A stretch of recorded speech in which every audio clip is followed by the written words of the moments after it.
እነዚህ ሰዎች ማለት የዋዛ አይደሉም። ኢየሱስን የሰቀሉ ናቸው። የሚሰብከውን ኢየሱስን ለመስቀል ያልራሩ ናቸው። እሱ ዋስትና የለውም ላለመገዱ። ያለ ስተት ይወግራሉ እንኳን ስተት አግኝቶ። ትላንትና አጠገቡ ያለ አብሮት የሚያገለግለው ወንድም በድንጋይ ተወግሮ ተገሏል። 1440 ዓመት በ54 ቁጥር የሚሮጥ ወፍ በረር ባይብል ላይ የሚሄድ በጣም ጀግና ሰባኪ ነው።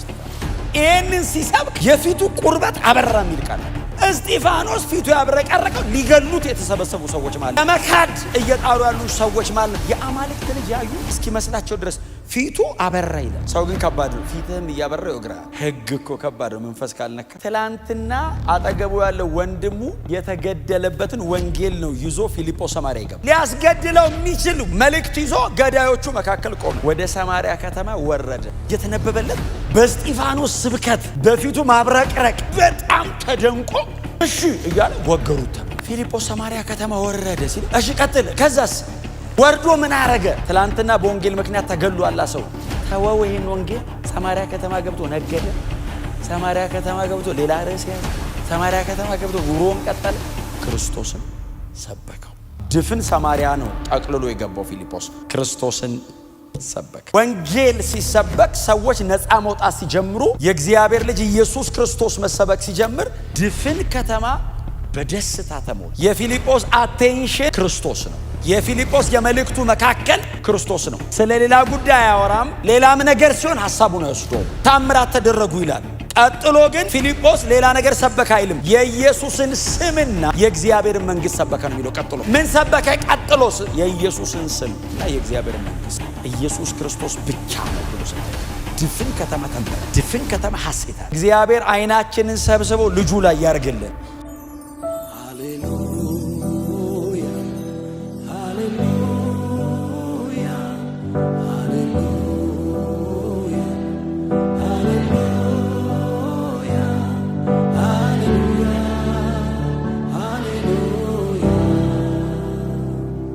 ከኔ ጋር አብረን የጌታን ቃል እናነብና ጥቂት ደቂቃ ጌታን ቃል አብረን እንካፈላለን።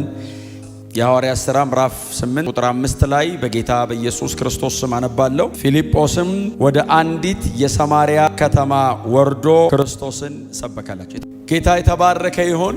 የሐዋርያት ሥራ ምዕራፍ 8 ላይ ያለ የጌታ ቃል ክፍል ያነበብነው ወንድማችን ወንጌላዊ ሉቃስ እንደጻፈው ምዕራፍ 8 ከግማሽ በላይ ለሚሆነውን ምዕራፍ ለዚህኛው ወንጌላዊ ይሰጠዋል እና ከዚህ ደግሞ ቀደም ብሎ ምዕራፍ 7ን ወደ 60 ቁጥር አካባቢ ጥርግርግ አድርጎ የወሰደው የዚህኛው ወጣት ልጅ አብሮ አገልጋይ የነበረ በኢየሩሳሌም ቤተክርስቲያን ላይ ዲያቆን የነበረ አንድ ወጣት ልጅ ነበር አይደል? እስጢፋኖስ የሚባል አንድ በጣም ወጣት ልጅ እንግዲህ ኤርሊ 20 አካባቢ ነው ይሉታል፣ 20ዎቹ መግቢያ አካባቢ ነው ይሉታል። እና በጣም ኦራተር ነው አይደል? በጣም ተናጋሪ ነው። ቀጥሎ ካሪዝማቲክ ነው። ዝም ብሎ ማውራት ብቻ ሳይሆን በጸጋ ነው የሚያወራው። ከዛ ውጭ ደግሞ እግዚአብሔርም ከእርሱ ጋር ነበረና የሚናገረውን ቃል እግዚአብሔር በምልክትና በታምራት ያጸናው ነበር ተብሎለታል። ይሄ ብቻ አይደለም፣ የእግዚአብሔርን ቃል የመናገር የመግለጥ አቅሙ የፊቱ ቁርበት እስኪያብረቀርቅ ድረስ ነበር የእግዚአብሔር ቃል በላዩ ላይ የመጣው። የእግዚአብሔርን ቃል እየተናገረ ፊቱ አበራ የሚል ቃል አለና የእግዚአብሔር ቃል በሙላት ሲመጣ ከውስጣችን ከመባረክ በመንፈስ ተነካው ከማለት ያልፋል ማለት ነው። አጥንት ላይ፣ ቆዳ ላይ፣ ስጋ ላይ ድረስ ይመጣል ማለት ነው።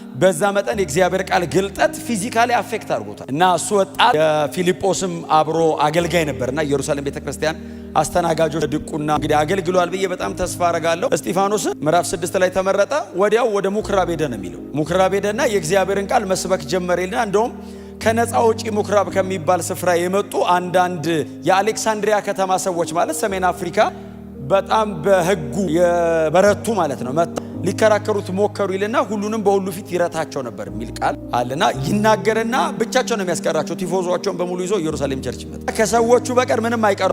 በአደባባይ ነው የሚረታቸው። አይሁዳዊ ቢሆንም ግን ተወልዶ ያደገው ግሪክ ሀገር በጣም የበረታ ነው ማለት ነው። በዚህ ዕውቀት በጣም የበረታ ነውና እሱ ልጅ ሰበከ። የሰበከው እንደዚህ አይነት በጣም ያማረ አሜን ለማለት የተዘጋጀ በጣም በጉጉት የሚሰማ ጉባኤ ፊት አይደለም። የምዕራፍ 7ቱ ስብከት የፍርድ ቤት መከላከያ ነው አይደል? ኮርት ላይ ቆሞ ዲፌንስ እኮ ነው። አሁን እኮ የፍርድ ቤት መከላከያቸው እኮ ነው።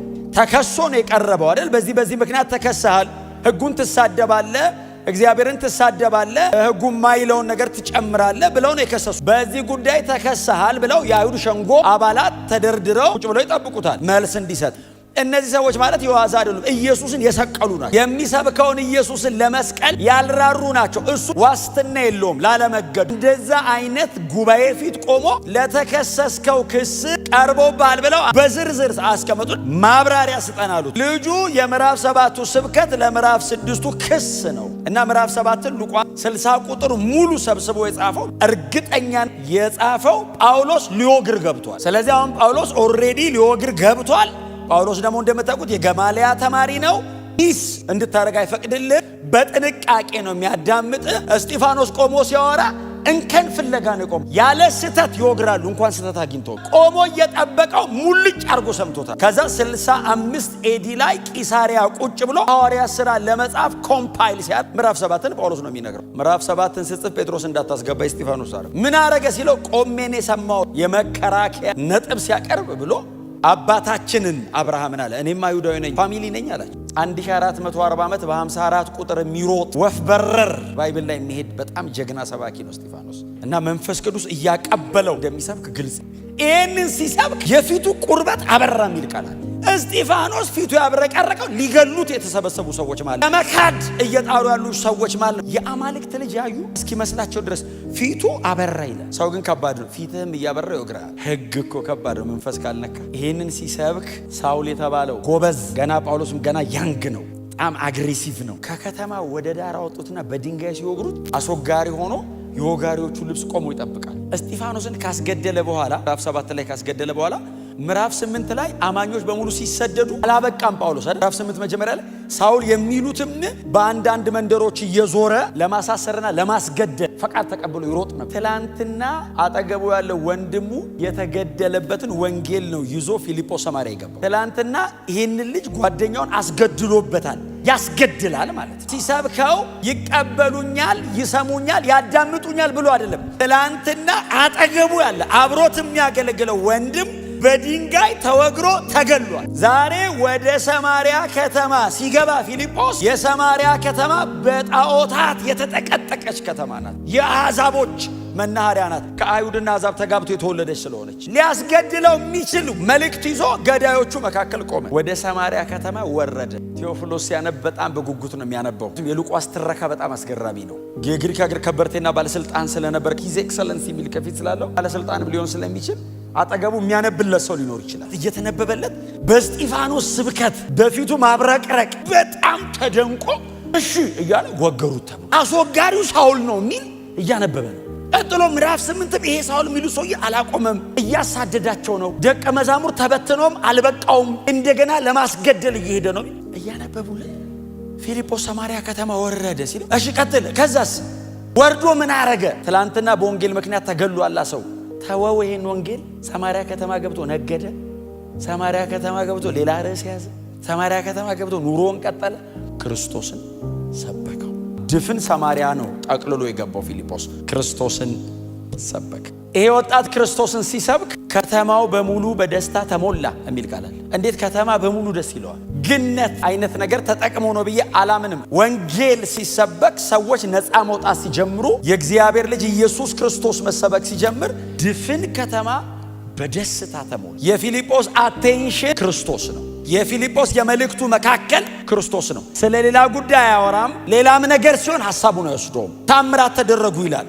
ቀጥሎ ግን ፊልጶስ ሌላ ነገር ሰበከ አይልም። የኢየሱስን ስምና የእግዚአብሔርን መንግስት ሰበከ ነው የሚለው። ቀጥሎ ምን ሰበከ? ቀጥሎስ የኢየሱስን ስም እና የእግዚአብሔር መንግስት ኢየሱስ ክርስቶስ ብቻ ነው ብሎ ሰበከ። ድፍን ከተማ ተንበረከከ። ድፍን ከተማ ሐሴት አለ። ወንጌል ሲገባ የሚገለጡ ነገሮች አሉ። ሲሞን የተባለ ጠንቋይ የከተማው ሕዝብ ታላቁ የአምላክ ኃይል ብሎ ነው የሚጠሩት። ራሱን ጰራቅሊጦስም ነኝ ብሎ ይጠራል። የምጠበቀው መሲህ ነኝም ይላል። ኔኔቫ ለምትባለው አምላክ ባል ነኝ ይላል። እና ፊልጶስ እየሰበከ እያለ ሲሞን መጣ ይላል። ፊልጶስ ሆይ አለው፣ አንተ የምትሰብከውን ይህንን ወንጌል እኔ መቀበል እፈልጋለሁ አለው። እሺ አለው። የፊልጶስ ቢዝነስ አይደለም ጠንቋይ። የሲሞን ማንነት የፊልጶስ ፕሮግራም ውስጥ የለም። ፊልጶስ ክርስቶስን ብቻ ነው የሚሰብከው። እግዚአብሔር አይናችንን ሰብስቦ ልጁ ላይ ያርግልን። ስለ ሌላ ነገር እያወራን ዘመናችን እንዳያልቅ ጊዜ የለንም። ኢየሱስ ሊመጣ በደጅ ነው። ስለ ብዙ ነገር እናውራ ካልን ርዕሱ አያልቅም፣ እድሜያችን ያልቃል።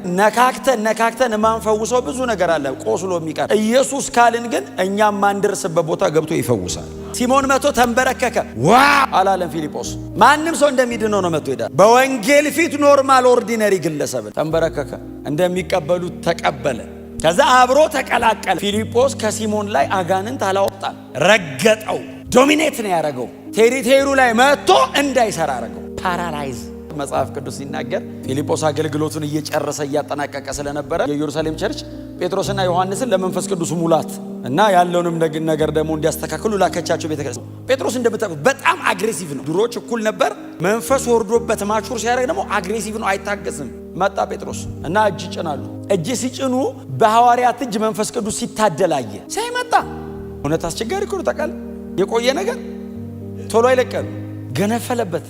ተመልሶ ቦታውን መያዝና እሱም ያችን ኃይል ማከፋፈል ፈለገ። ጠቀም ያለ ስጦታ ይዞለት መጥቶ እቺን የምሰጧትን ነገር፣ እቺ እጅ ስጭኑ የምታድሏትን ነገር እኔም ባድል እንዴት አረጋለሁ? እኔ ብር ልስጣችሁና የሆነ ነገር አድርግና እስቲ እኔም ላድል ሲል ጴጥሮስ ምንድን ነው?